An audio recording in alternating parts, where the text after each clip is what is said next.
What is up, my folks, my people, all of you out there? It is your boy, as always. Oh, sorry, let me just moving some shit around. It's your boy, your host, as always. What's up, Riv? Coming at you with the 16th episode of the Right from the River podcast.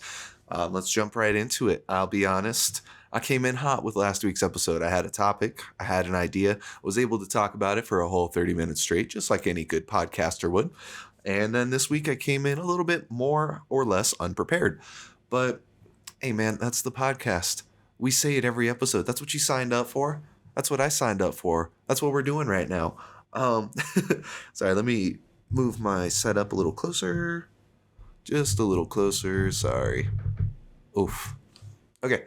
So we're going to start the episode off, episode number 16, as always, like we have 15 times before, with the beginning of the bit bong grip. I still haven't bought a new bong yet. Boo-hoo, woe is me. Other things have had to take priority. So we're going to be back again today with our handy dandy chillum. And it's funny, it's actually blue. Little Blues Clues. That might be the name of the chillum. Blues Clues. Wow. I'm glad you guys were here for this, like, monumentous event where you guys could see the moment that I named my chillum. Blues Clues. So anyway, nonetheless, we're going to set it up here. Set up marker. We're going to smoke. Ooh, I'm jumping the gun. I'm already setting marker and everything. I didn't even talk about what we're going to be smoking today. So like I said, we got Blues Clues the Chillum, brand new name, loving it, repping it already, and we got it loaded up with some fat, stinky, and sticky gas tanker.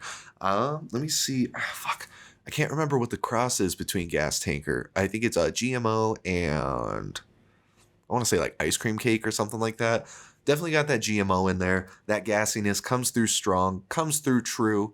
And as you guys probably most likely definitely know at this point, the gassier the strain, the more I love it. I fucking love me a good gassy, peppery, caryophyllene type strain.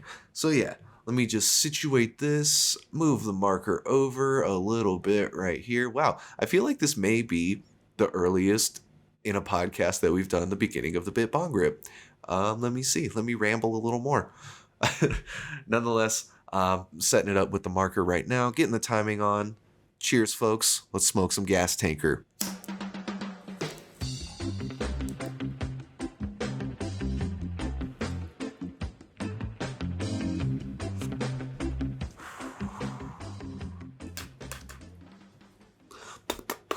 Oh, see,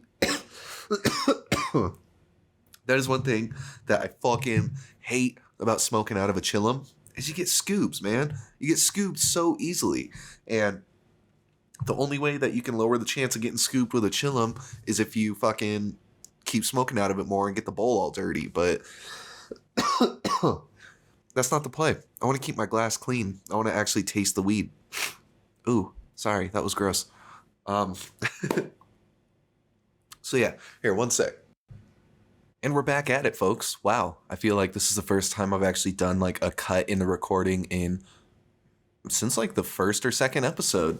I think the second episode I was losing some steam while talking, and so I was editing some shit together so there wasn't as much dead space in the audio. But that wasn't the case this time. I just had to blow my nose. Sound a lot better because look, a couple years ago, I got nose surgery. I had a deviated septum, really bad deviated septum. So the doctors fixed it, scooped out some of my turbinate. They gave me a turbinectomy, so it's supposed to like help me breathe better. But you boys still got chronic sinusitis, so my sinuses get swollen and they'll get inflamed. So even if I'm not like congested or it's not allergies affecting me or something, sometimes my nose I can't breathe through my nose. So I have to take some like nasal spray medication. So that's what I was doing real quick. Just some over-the-counter shit. Literally generic brand, like Kroger type stuff, but it fucking works, man. Like, you hear that?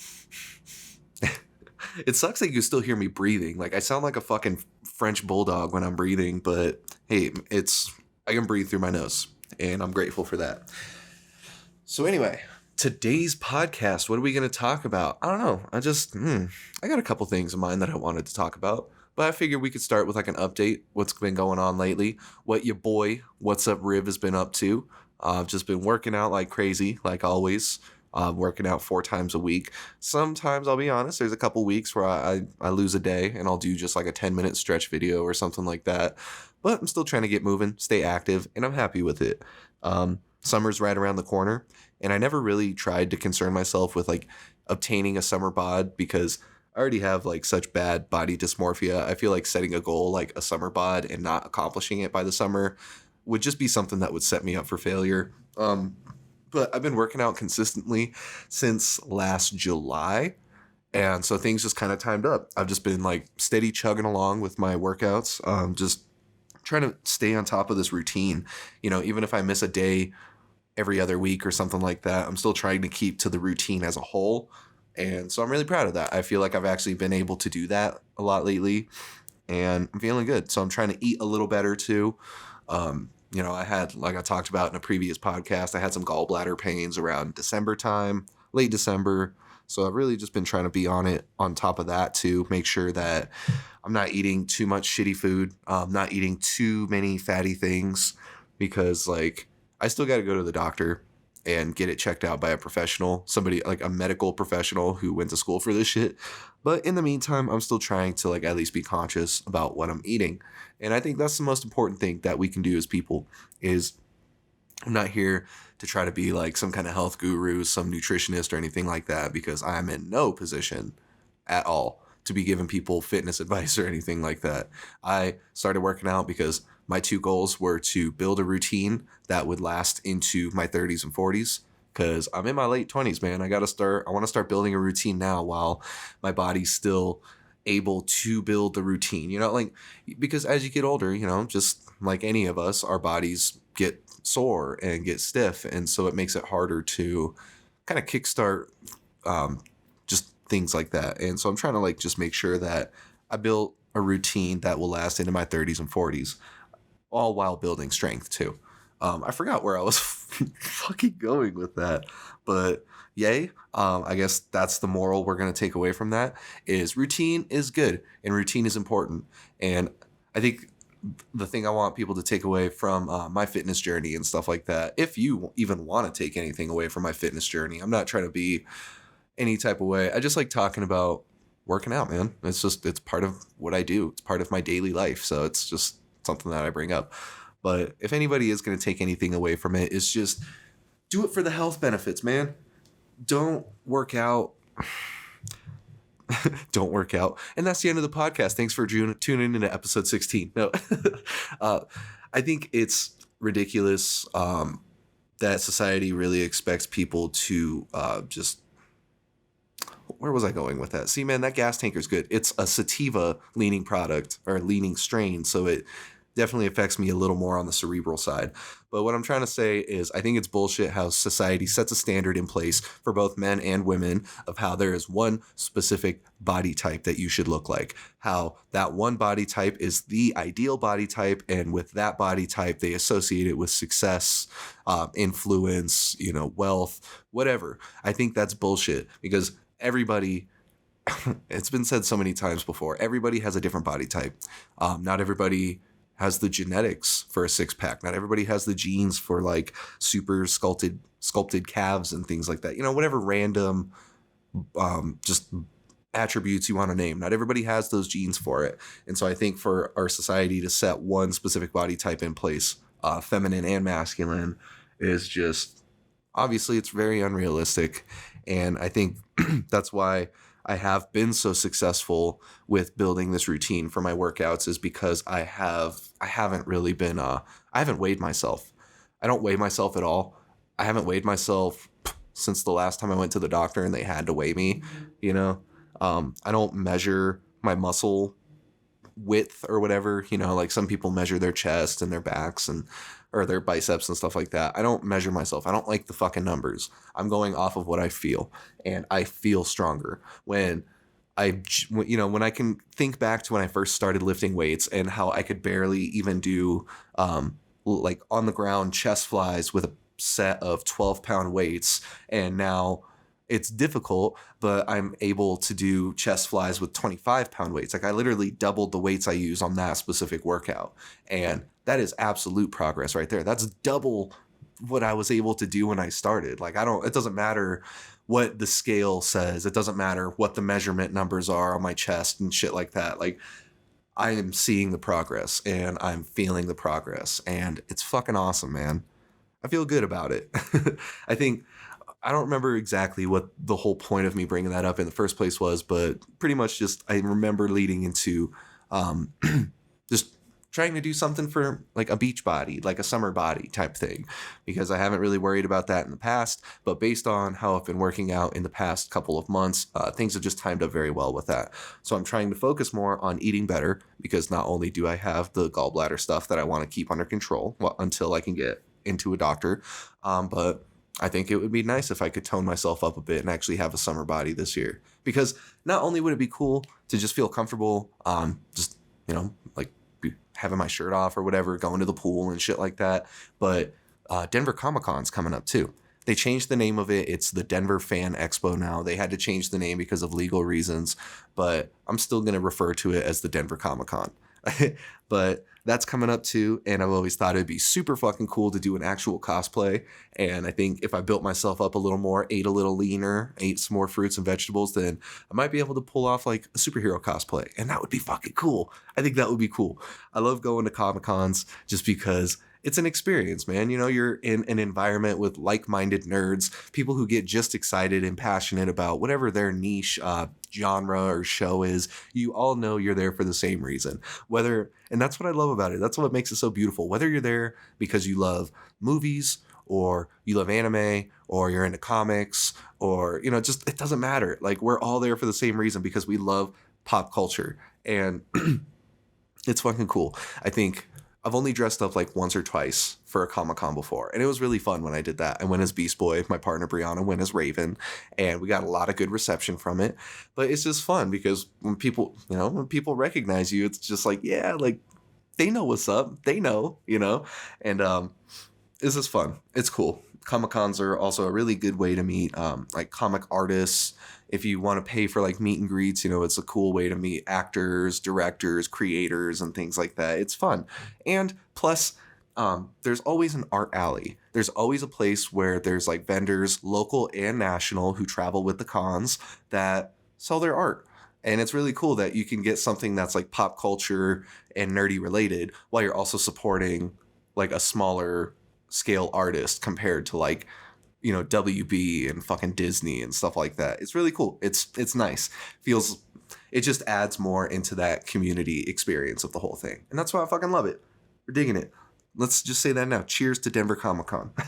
I only say cheers because I have a cup of cold brew in my hand right now. It's 7:50 at night. I probably shouldn't be drinking any more cold brew, but this is where we're at in life, baby. This is where we're at. Let me take a sip real quick. And I got that oat milk creamer too, which, let's be honest, oat milk is the superior of the alternative milks. Like, if you don't drink cow's milk, then what are you doing with your life if you're not drinking oat milk? That's all I got to say. That's all I got to say. I'm not going to get into a debate about the milks. I know some people have very strong opinions on milk. I mean, shit, I have a fairly strong opinion on milk, I guess you could say, relatively. Oat milk, at least, but if you're going to be playing with the alternative milks game, just get yourself some fucking oat milk and get on with your life. Unless you're like gluten intolerant, which, I can understand. And I'm sorry, I'm not trying to say like any type of way if you're gluten intolerant. Just do whatever helps you. But yeah, see what this cold brew does? You mix the cold brew with a sativa leaning product. You got a good time. You got a lot of rambling. I actually had a point that I wanted to bring up with this podcast, but there was something else I was going to bring up real quick too. I think it was just that, I don't know, I bought the third Spider-Man movie digitally, but I finally bought it. Psyched about that. Super hype. Even the other night when Brianna and I were watching it, I kept like zoning out and missing parts. And I was like, oh my God, you got to pay attention. You're not watching the movie. And then it's just like, dog, I own this movie now. Like, I bought it. Like, I can watch this movie as many fucking times as I want to. There's no limit on it. So it's just funny. Because I usually just rent movies, watch shit on Hulu and stuff like that. I don't actually like buy movies, which is funny. It's kind of ironic that I don't buy movies because like growing up, my mom always had this huge movie collection. Like she still has this huge movie collection. And when she met Steve and Steve moved in, their movie collection just got even fucking bigger. Like both of them brought so much to the table. Like it's awesome. Like they have, think of any movie you want, like literally any movie, like any popular kind of movie, like horror, comedy, whatever. Like they got the Harry Potter movies, they got the whole Star Wars sets. They got, what, you want to watch The Thing? All right, we can watch The Thing. What, you want to watch Full Monty? You never seen Full Monty? Throw that bitch in. We're gonna watch that. Oh, you like Heath Ledger? Well, we got 13th Warrior. Shit. You like superhero movies and Heath Ledger? Just got the Batman trilogy. Just got the number 2 for you. You know, like I want to have a movie collection like that is what I'm trying to lead into. Is I feel like in this digital era of streaming and stuff like that, we really take for granted just having this option of availability always there for us. But sometimes movies and shows get taken off of these streaming services. You know, I mean, it's like when The Office was taken off of Netflix and everybody lost their shit about it. I kind of lost my shit about it. And it's just because they moved it to Peacock. But, which I get it. It's their fucking streaming service. The show was on their network. Get your bread. I still think it's silly because fuck you. I already had Netflix. But if I just bought the series, you can just buy the box set of the series and you can just watch that shit whenever you want. You don't have to pay a monthly subscription. You already paid for the series. Like you got the DVDs right there, you know? So there's definitely some pros to buying DVDs. But I think with a lot of other things, I'm always kind of hesitant to buy DVDs and stuff like that because we live in a little over 300 square feet. Like we live in 320 square feet in this apartment. So we got to be very calculated with the shit we buy, you know? It's not just like, oh, do I want it? It's like, do I want it? And where are we going to fucking put it? Like, where do we have the space for this? You know? Because I mean, just for instance, with our like kitchen appliances, we have an air fryer, a crock pot, and an Instapot. We're able to shove 2 of those 3 things in our fucking closet, but one of them sits on the counter and it just takes up so much goddamn space. And it's not trying to. The air fryer is just vibing. It's just chilling there, but it takes up so much fucking space, man. Whenever I'm using that in the Instapot, I feel like a fucking droid engineer from Star Wars. It's kind of cool because I got a little Star Wars tattoo, so I'm like, ooh, droid engineer for the Rebel Alliance, but I digress. It takes up a lot of fucking space. Good appliances. That's all I'm saying. Get yourself an air fryer if you don't have one. Be careful with it, though, because you might find out that you have gallbladder issues by eating too much fried food, like I did.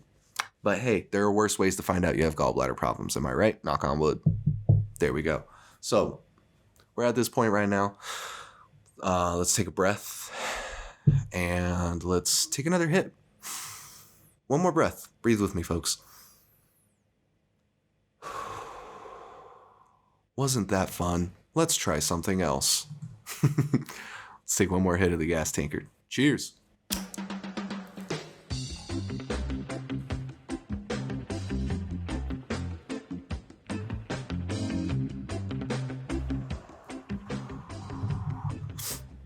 So much smoke in the air.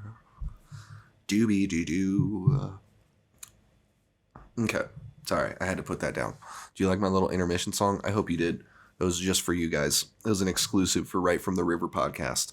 I don't make music anymore, so you're welcome. Yeah. Sorry about that.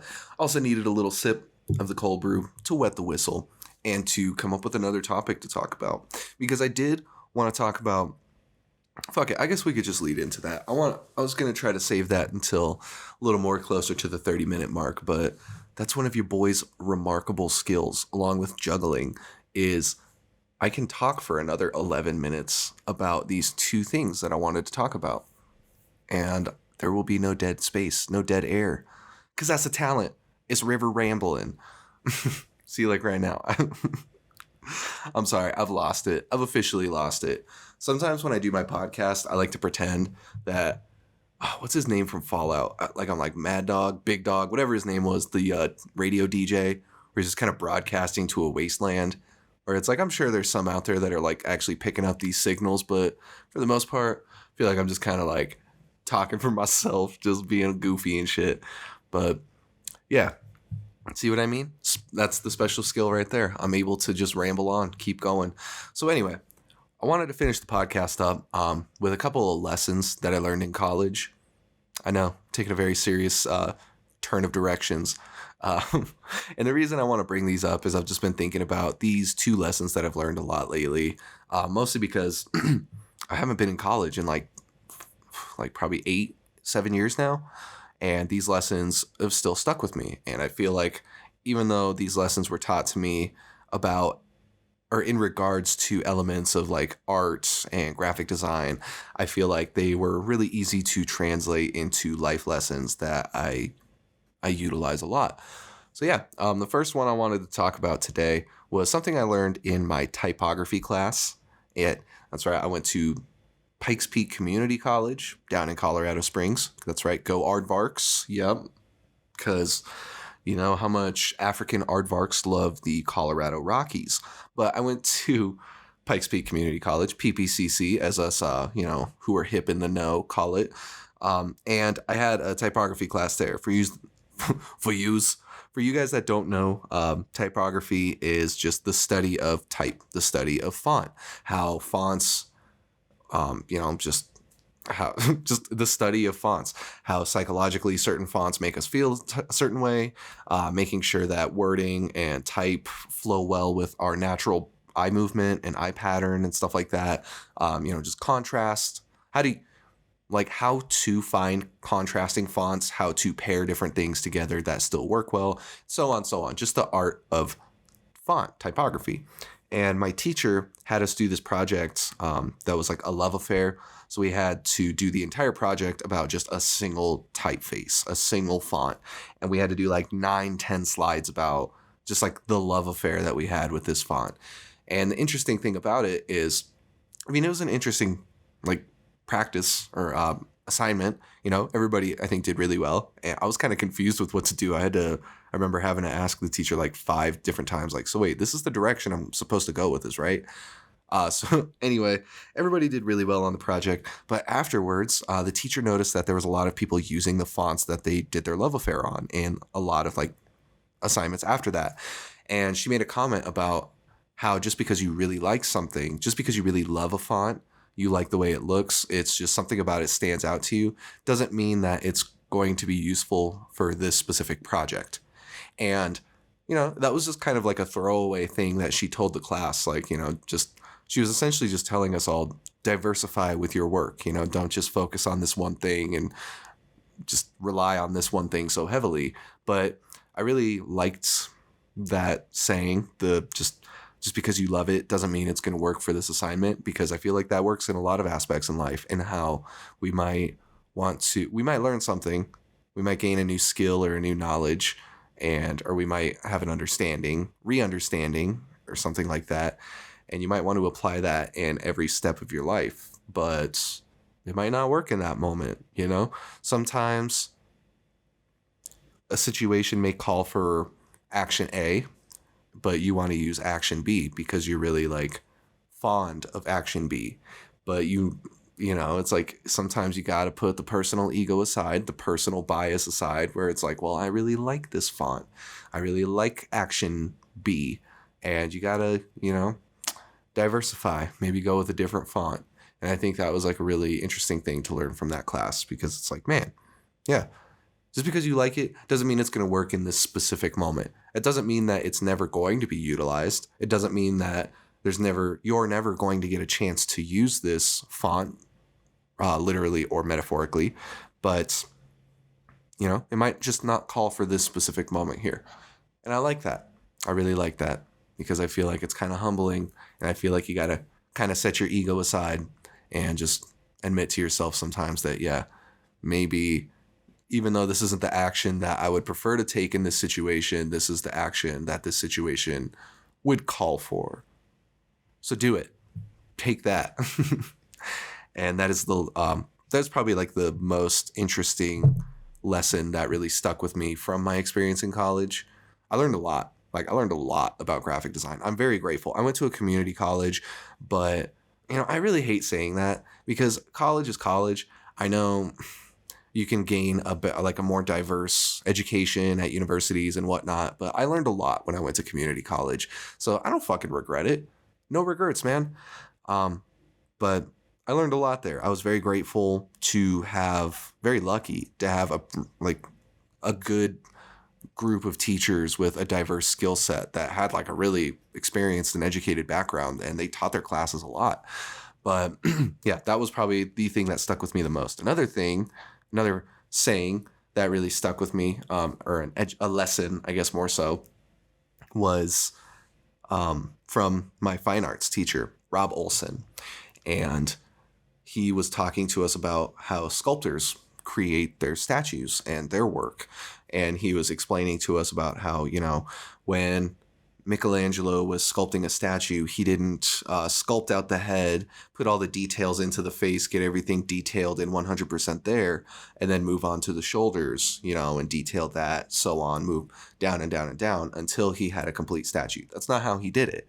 He would mold and carve and etch and sculpt the entire statue as a singular unit. He was looking at the entire picture and creating and molding that entire picture together at one time. And again, I feel like that was just kind of a throwaway. I wouldn't say throwaway with Rob. Rob was very, very on it with his education, but he's very intense, passionate. That's a better way to put it. Passionate about the arts.